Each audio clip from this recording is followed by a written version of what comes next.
నమస్కారం అండి. ఈరోజు మనము నాటుకోడి పులుసు చేసుకుందాము. దానికి కాను కాసంత నూనె వేసుకున్నాము. తర్వాత ఉప్పు మీరు ఎంత తినగలుగుతారో అంతేనండి, మీరు చేసే క్వాంటిటీని బట్టి ఉప్పు, పసుపు,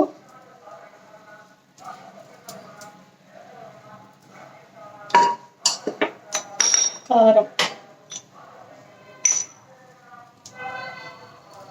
నేను కొంచెం కారం ఎక్కువ తింటాను కాబట్టి నేనైతే తినండి నాన్ వెజ్. మా వారికి ఇష్టమే, ఆయన కోసం చేస్తున్నాను. దీనిలో కొంచెం అల్లం వెల్లుల్లి పేస్ట్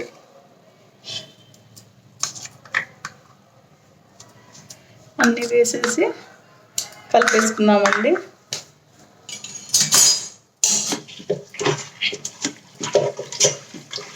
ఇట్లా కలిపెట్టేసుకున్నాము. ఒక 5 minutes అట్లా కాసేపు ఉంచితే మ్యారినేట్ అవుతుంది బాగా. అప్పుడు మనం దీన్ని కొంచెం నీళ్ళు పోసేసుకొని కుక్కర్లో పెట్టేసుకున్నాం. పక్కా అండి పల్లెటూరు స్టైల్లో పాతకాలంలో ఎలా చేసుకునేవాళ్ళు అలా చేస్తాను. నాటుకోడి కాబట్టి. అదే మామూలు కోడి కనుక బాయిలర్ కనైతే పెరుగు అన్నీ వేసి అలా మ్యారినేట్ చేసి పక్కన పెట్టుకుందామండి, బిర్యానీకి కలిపినట్టు. ఇదేనండి, నీళ్ళు పోసేసుకొని పక్కన పెట్టేసుకుందాం. మనకు చికెన్ మ్యారినేట్ అవుతుంది కదండి, అంతలోపలే మనము ఈ ధనియాలన్నింటినీ వేయించేసుకుందామండి. మీకు కనిపిస్తుందా? చూడండి, ధనియాలన్నింటినీ వేయించేసుకున్నాము. కొంచెం దీంట్లో చెక్క మొగ్గ అన్నీ కూడా వేసేసి మిక్సీ పట్టేసుకున్నాం.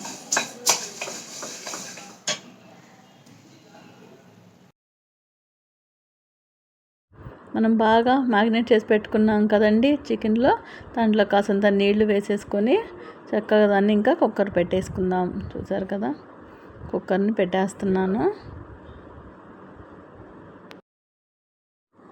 ఇవి మనం కుక్కర్ పెట్టేసుకుందామండి. ఆ ఉడికే లోపల మనం ఉల్లిపాయలన్నీ కట్ చేసేసుకుందాము.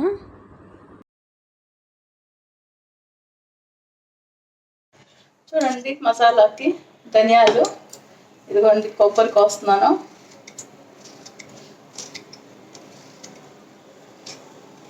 కొబ్బరి, చెక్క మొగ్గ, యాలకులు అవి వరకు వేసేసి మిక్సీ వేసేసుకుంటే సరిపోతుందండి, చాలు. ఇది నాటుకోడి కాబట్టి ఇలా చేస్తున్నామండి. చూడండి, యాలకులు, కొంచెం మొగ్గ, కొంచెం చెక్క అన్ని కలిపేసుకొని మనం దాన్ని మిక్సీ పట్టేసుకుందాము. మిక్సీ పట్టేసుకుంటే కొంచెం మనకి ఆ ఫ్లేవర్ బాగా వస్తుందండి. ఇదిగోండి, ఇవి కూడా కుక్కర్ విజిల్స్ అయిపోయి కాసేపు సిమ్లో పెట్టున్నానండి. అంతలోపలే మనం ఇవి కోసేసుకొని పక్కన పెట్టేసుకుందామండి. ఆ మూత వచ్చే లోపల మనకి మసాలా కూడా ఉడికిపోతుందండి.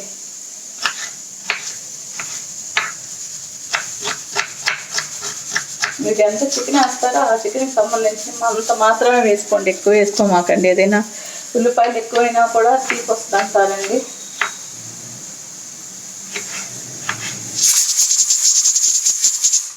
ఇంకా చాలండి, ఆపేస్తున్నాను.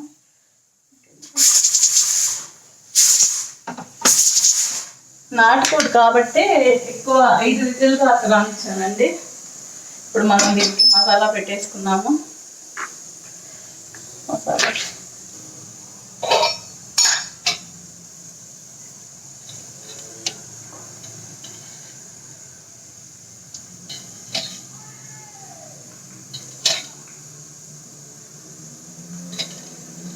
చాలండి, అవసరమైతే వేసుకుందాం.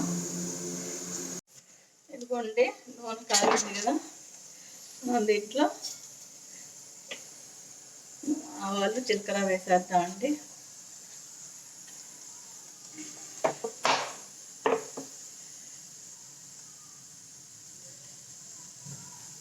అవి కాగుతూ ఉంటే ఇవి కూడా వేసేద్దాము.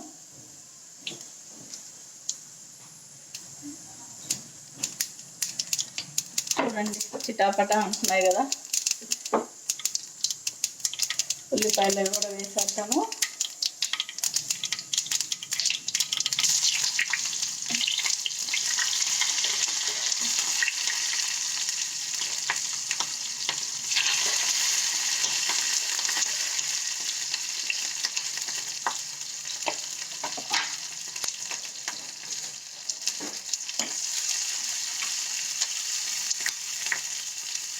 వేగుతూ ఉన్నాయండి. చూడండి బ్రౌనిష్లోకి వస్తూ ఉన్నాయి కదా ఉల్లిపాయలు.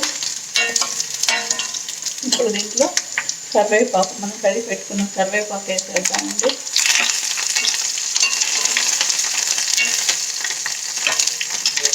తర్వాత టమాటాలు వేసేద్దాము.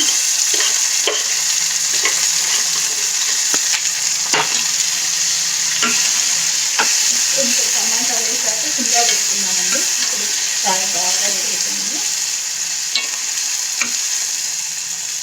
వేసుకునిద్దాము. ఇందాక మనం దాంట్లో మ్యారినేట్ చేసే దాంట్లో వేసాం కదండి. ఇప్పుడు దీంట్లో కూడా కొంచెం అల్లం వెల్లుల్లి పేస్ట్ దీంట్లో వేసేస్తున్నాము. అప్పుడు స్మెల్ బాగుంటుందండి.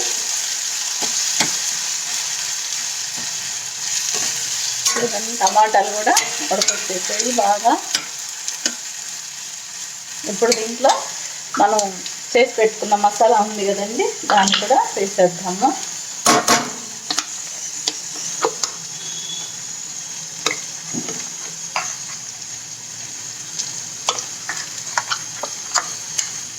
దోశల్లోకి పూరీల్లోకి కాబట్టి కొంచెం మసాలా ఎక్కువ ఉంటే కొంచెం దానికి చాలా బాగుంటుందండి.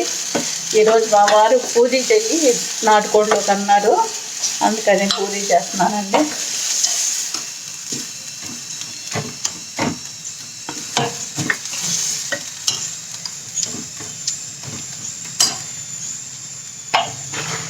ఇది ఉడికేదాకా ఒక నిమిషం ఉంచుదాము. ఇదిగోండి పుదీనా కూడా దీంట్లోనే ఇప్పుడే వేసేద్దాము. అప్పుడు బాగా దాంట్లో ఇదైపోయి మంచి స్మెల్ వస్తుందండి. చూద్దాం, వచ్చిందండి. అది కూడా ఉంది. ఇది కాసేపు ఉడికితే అయిపోతుందండి మన నాటుకోడి.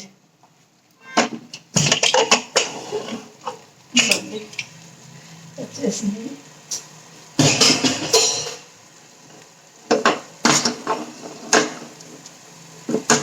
చూసారు కదా. ఇది మసాలా తీసుకెళ్ళి దాంట్లో వేసేద్దాము, ఉడికిచ్చేద్దాం. అంటే మనకు తొందరగా అయిపోతుందండి, లేదంటే చాలా లేట్ అవుతుంది. ఇలా చేస్తే టేస్ట్ బాగుంటుంది, ఇలా తొందరగా అయిపోతుంది మనకు పని.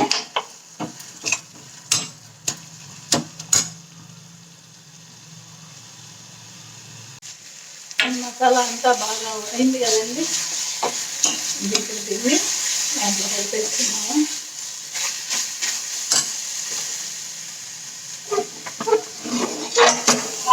ఈ పక్కన పెట్టేసుకొని మసాలాని దీంట్లో వేసేసుకున్నాం.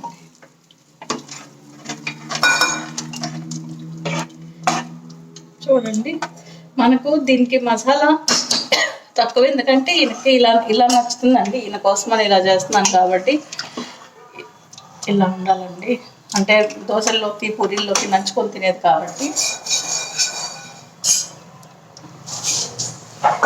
చూడండి మన వేడివేడిగా నాటుకోడి పులుసు ఉడుకుతూ ఉందండి. ఫైనల్ టచ్గా మనం కొత్తిమీర వేసేద్దాము. మన కొత్తిమీరని వేసేద్దామండి దీంట్లోకి.